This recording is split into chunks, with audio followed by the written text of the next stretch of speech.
Shawn, I want to read you something. This is Dan Loeb over the weekend. He says, I tend to be more of a bottoms-up analyst, but 23, this is 2023, should prove to be a year of the battle of two narratives. Rates and inflation on one hand versus GDP growth, margins, and ultimately earnings on the other. Markets will be further determined by participants' outlook from current company performance versus 24 and beyond. I don't think camping out in the last decade's darlings with rosaries in hand, hoping for a comeback, will be the winning strategy. We've already seen the revenge of the value nerds. I think more to come. You want to take that bet?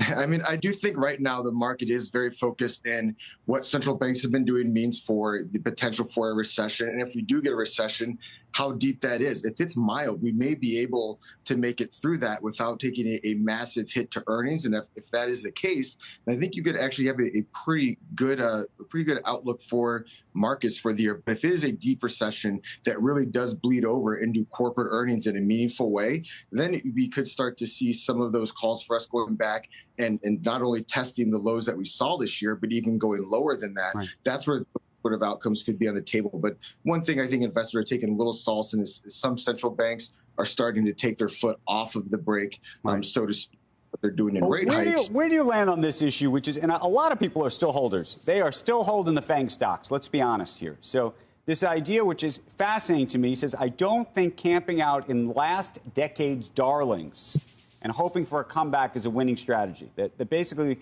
the value nerds are going to be in favor. Yeah, I think there is something to be said for that, especially with an outlook like we have where we just talk about some of the potential outcomes. I do think being diversified instead of making big bets in a handful of names is probably going to be the way to go, at least to start this year, until we get a better sense for how things shake out. So I actually would agree with that making sure you're looking at your portfolio, making sure you're diversified, sure everything's in balance is going to be an activity every investor should undertake. Is there any chance, though, that those stocks, those darlings, if you will, have been so beaten down that at this point they are the value stocks?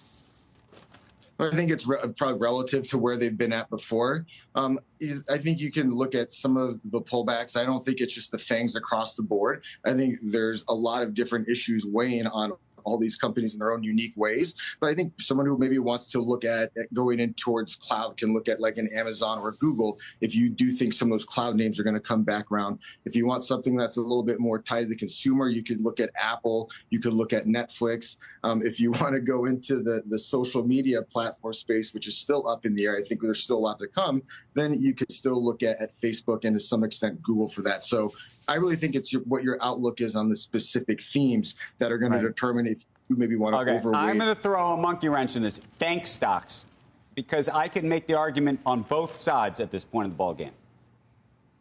You know, I think bank stocks, that is one we're looking at maybe some of the more diversified way to go. But that, once again, it is what is your outlook for the economy? If you think we are going to see a very pronounced deep recession, then you probably aren't going to want to go into those bank stocks in a meaningful way because you are going to get probably a rise in default, a slowdown in activity. But if you do think it's going to be something a little bit more mild, a little bit more manageable, then you could still look into those bank stocks. Are going to benefit from some of these higher rates that we're seeing. You want to take a position? I mean, I would think I would look at the bigger diversifiers. I would look at like a JP Morgan, Bank of America, for instance, maybe steer clear of some of those regionals that are just a lot more concentrated. We're seeing a little bit of a slowdown here out of the housing space pretty much throughout the year as conditions for the housing market just got worse and worse, higher prices, higher rates.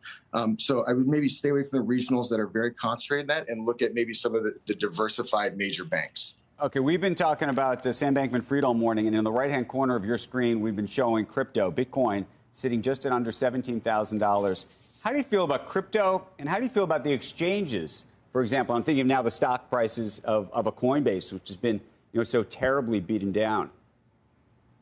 Yeah, I mean, and they're in direct competition with you to some degree. I mean, depending on how you think about it. Yeah, I mean, we don't offer direct crypto exposure right now at Charles Schwab or TD Ameritrade, but I do think right now it's the same thing that a lot of people were saying throughout the past year or two, and probably even longer, is that we just need more regulatory clarity here in the U.S. That people can can sort of measure these different companies by to see how they're performing, get better transparency. So I think right now investors are, when they go out there and they do assess the space, they've learned that transparency is going to be key if they do decide to put money into that, put money at an exchange, at one of the brokerages that offer that. I think it's really going to shift the focus now, not to which coin or which asset can I get the 2,000% return out of in a month. I think they're going to look a lot more in terms of scrutinizing the quality of where they're setting their money. But I do think there's a lot more to come with that story.